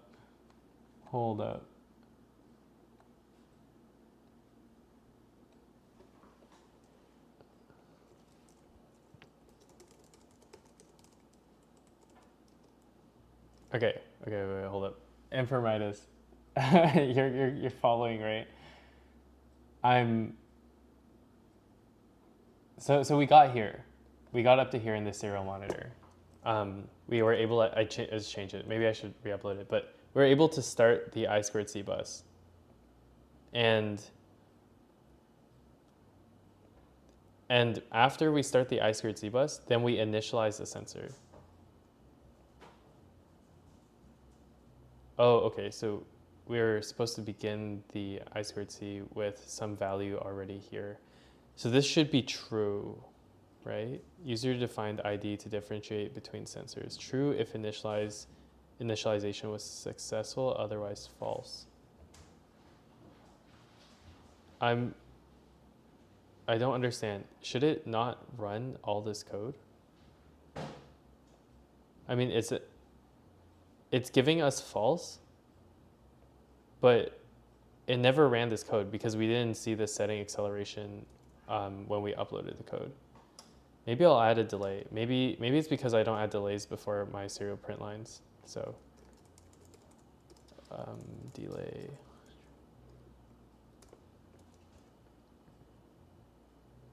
I also don't know, does anyone know if I squared C times out via like time? Here, let me check. Seems like your ID is missing. You're missing a parameter. Are you missing a parameter in your begin call? Yeah, let's check that out. First, let's just get the updated message. Okay, so I squared C bus started, failed to find LSM6 chip. So it never got to here. Let's go back. I can't find my way around except for this. Okay. So we got here, and you're saying that it seems like your ID is missing. Can you add some print statements within init? Yeah, Rex, I added this one, but let's add one right before. Serial dot print line starting init. Maybe that. What? You're right. It never goes into init. But anyways, let's investigate this. Midas is saying, are you missing parameter in your begin call? So begin I squared C. So you could pass it the address, this thing, and your sensor ID. Let's go back to the Arduino IDE. Oh, it just calls it without sending it anything. Parameters. So are these like the default parameters it's sending it? So it's sending it 107, which is the correct address. It's sending it the wire object slash pointer. I don't know what that is. And then it's saying the sensor ID is 0.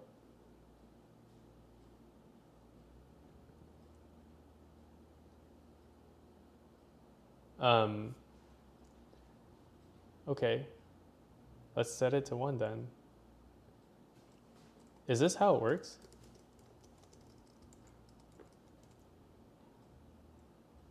I don't know if that's valid. Let's compile it. No, yeah, that's not the right syntax.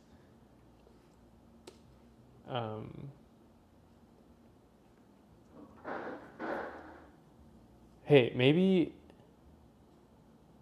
I should just not go into this failed to find thing part. Like, what if I just nuke that? I'm curious what's gonna happen, you know? Oops. Let me upload it again. I don't think it's gonna fix anything, but I'm just really curious what's gonna happen. Okay, I mean, I'm obviously not getting any actual acceleration data, but I'm no longer like cock blocked from getting here. So they are like blocking me for good reason because it wasn't actually initialized properly, but it doesn't go through the initialization code. Like we never get there. So what the hell is going on? This is written by Adafruit and it works for them. What? The way it's written too. How can it not be getting here? Right? So return init sensor ID. I'm not crazy, right? This is calling, when I click onto this is the function that just got called. How on earth can it not run this code? What? What?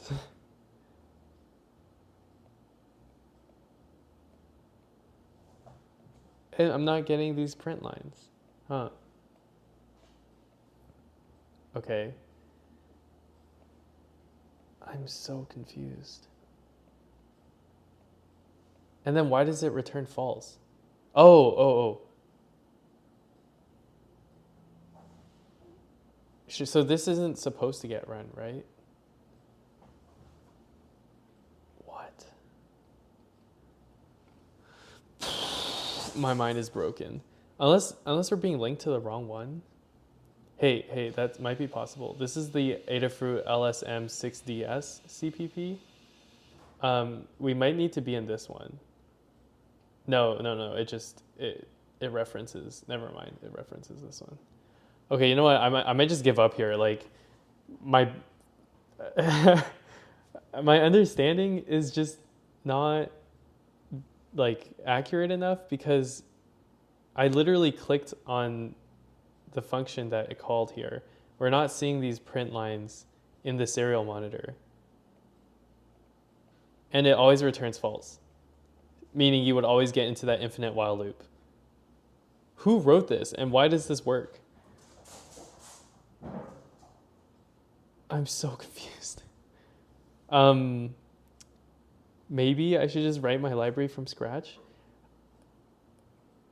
Okay, wait. Let me summarize. Oh, it's already 12:04. Wait, first let me summarize what I think. If I were to recreate this board to match their sensor identically, so far my schematic is like very close. So let's go to my schematic and let's go to theirs. My schematic has the sensor. It has like power, has ground, whatever, decoupling caps. I have the exact same level shifter circuit. I just like blatantly copied that from them. This is the same transistor. I made sure it's the same configuration. We're actually able to communicate with the Arduino, so there's nothing wrong with the level shifter. I don't think I need the LED on. I have the same power supply, meaning the only thing I'm missing are the pull up and pull down resistors on the chip select pin and the address select pin.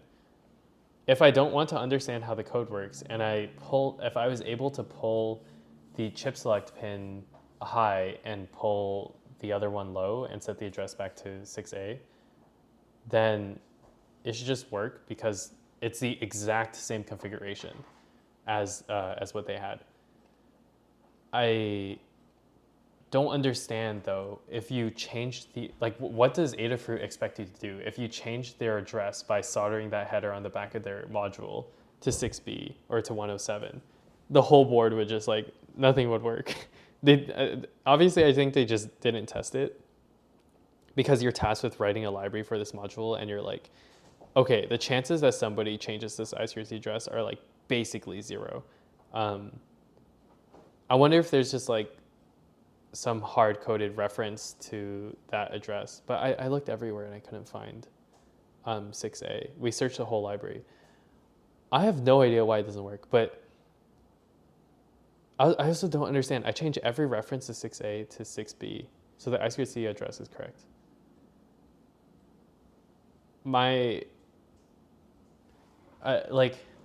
Something's just not adding up here. My hunch is if I were to copy their configuration exactly, it should work.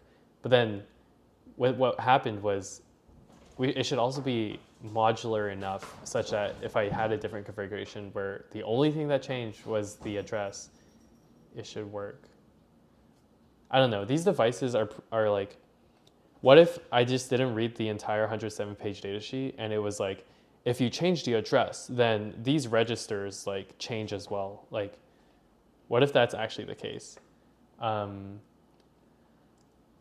That would be so busted. That's really bad. There's no reason they would do that. There's no reason they would do that.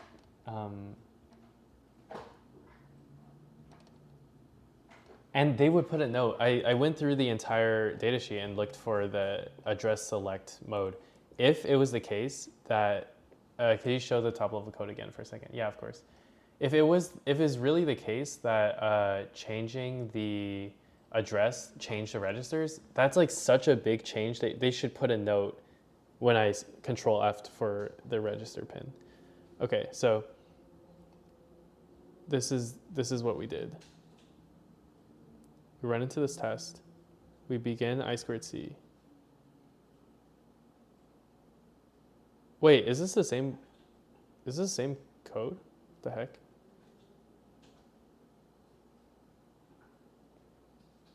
Something looks different. Okay, but anyways.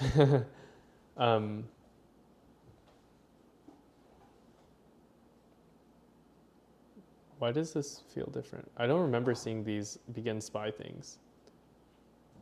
Oh, they were commented out. Yeah, I think originally these were commented out. There's something funny in it subclassing that happens, maybe related. I also don't know how subclasses work. This is probably a firmware thing that I just don't understand. Emperor Midas says, agreeing with Rex. What is subclassing? Let me figure this out. I know I could only tackle this from a electronics standpoint. I don't actually know what they're doing. So it runs some code before it runs. So this Adafruit LSM60. This is not readable code. Okay. I thought I was just inadequate. LSM, it runs some code before this one. Yeah, I don't like that linking. It's not safe and stable. You're not alone. Okay. Okay, cool. I'm going to read into this later, but actually, now that you mentioned that, that's kind of cool. So this is are you saying in this file? Wait. Hold up. This is so hard to reference. Oh, okay. Would make each separately. So I should just copy paste. Oh, I totally didn't read this. I'm so dumb. Okay. So it's calling this initialization thing, making sure we're talking to the right chip. If the chip ID is not this chip ID, return false.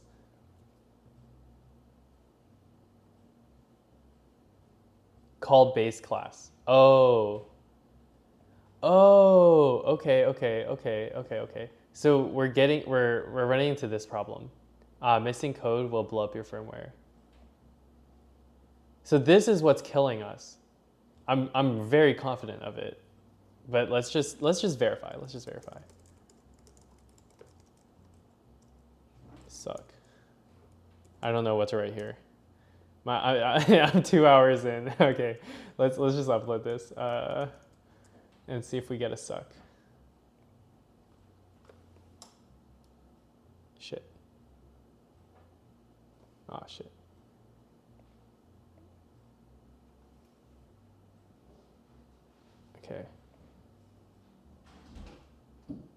Okay, we're uploading.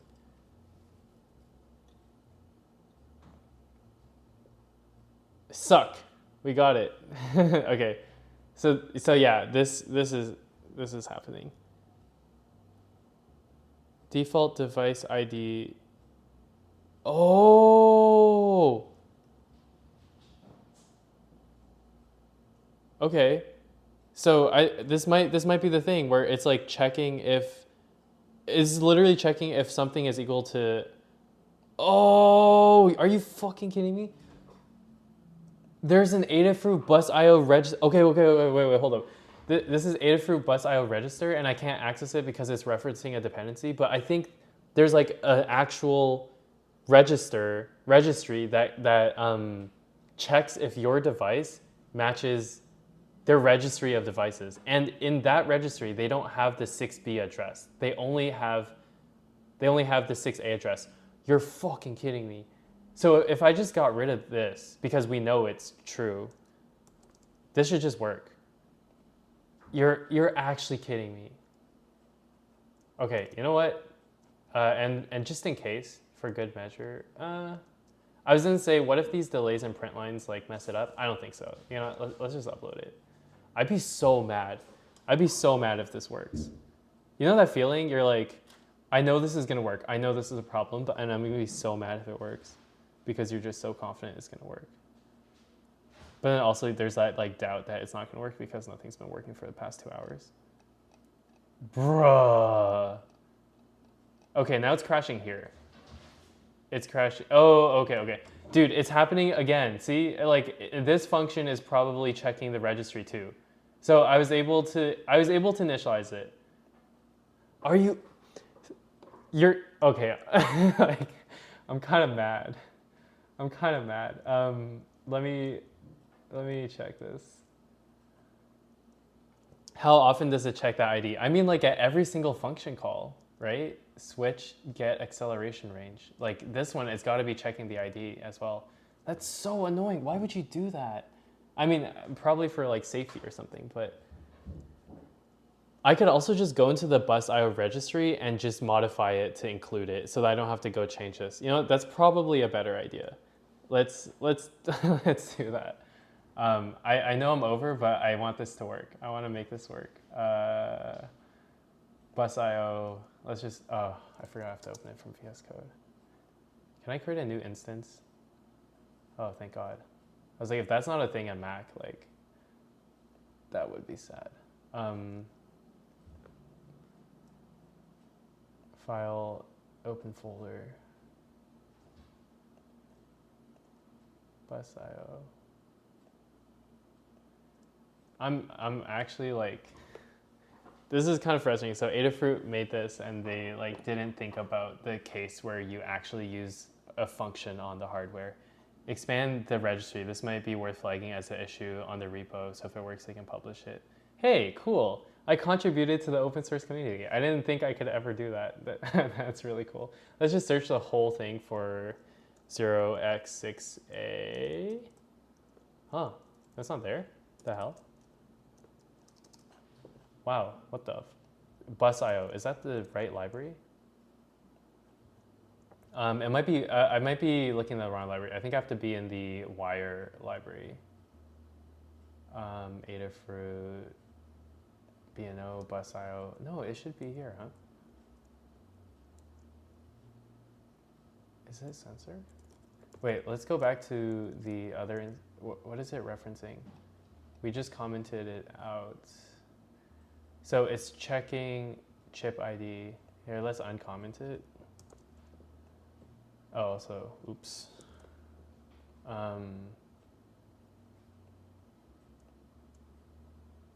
Did it open my other instance? Oh, wait, no. Oh, yeah, Adafruit bus IO register. Where is that?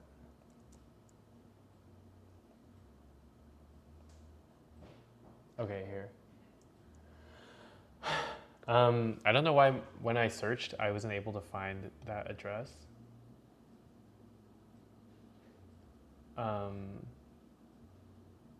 I'm also assuming that's what they're doing. So now I have to actually dig in and see if that's what they're doing.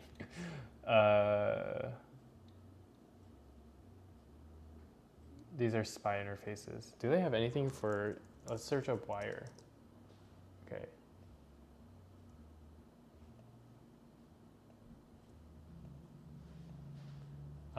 You know what? I'm really confused why I can't find 0x6a. Define I2C address. Huh. 6a is just not in here? Oh, chip ID. Smart. Oh, that's not in here either. Oh, wait, because, sorry, chip ID was the function in the LSM, the IMU library, and then it's calling this device, I2C dev, SPI dev. Oh, wait, hold up. Maybe it's passing in, this is what the problem is. It's passing these in. Maybe this is just a function that checks if these two things are the same. Or like consistent or something. Is that? So, oh, chip ID register. Wait. Oh. Huh.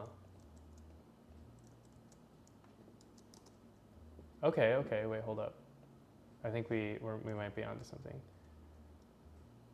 So ID register is equal to this. Define which interface, oh, to use by setting the unused interface to null. Oh, I think this has something to do with choosing if you use SPI or I2C. Define which interface to use. SPI device chip select 10 or I2C address 5D. I2C or SPI device register test cannot initialize SPI device. Found this, and then it finds a dev hex value, blah, blah, blah.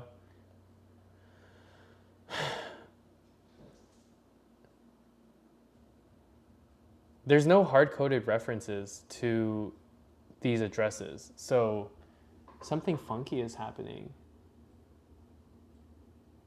I don't understand why it's failing. Bus out register.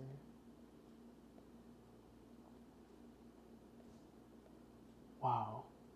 Is it just me, or is this like really unreadable? I've like I have no idea what this does.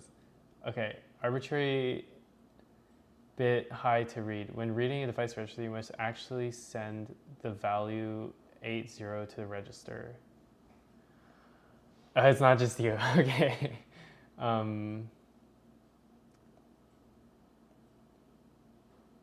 Whoa.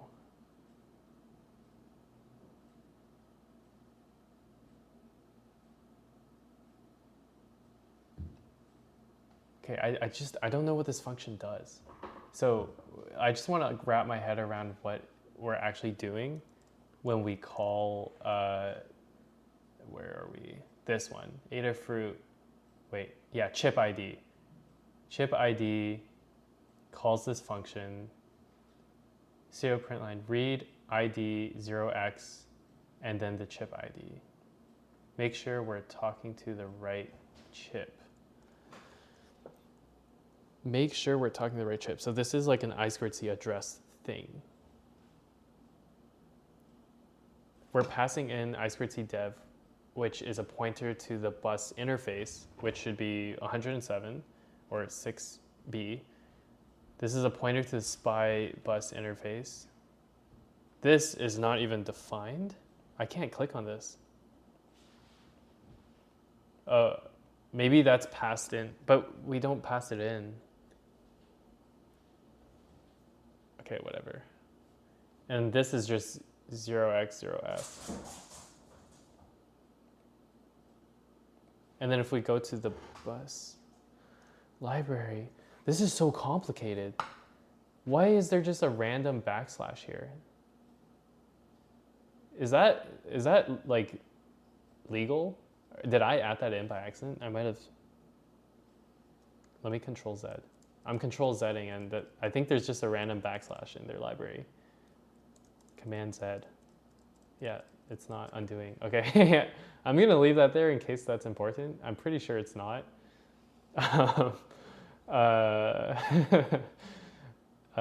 Let's see.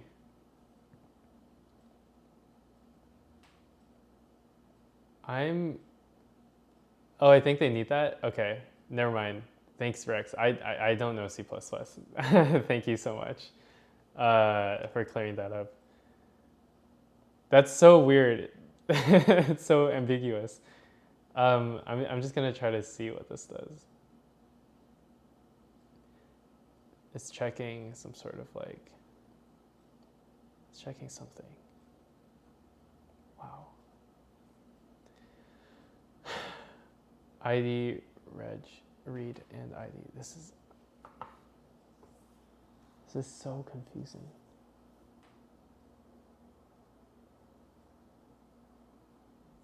You know what? I don't want to. I think it's we're pretty over. I'm gonna go for a run and then eat some food. Thank you all so much for joining, and you have to duck out. Agree with Emperor Midas to share pain points. Maybe a GitHub issue if you get a chance. Yeah, for sure. You know what? I'll do that. Thank you so much. I appreciate everyone for joining. Let me just remember to this.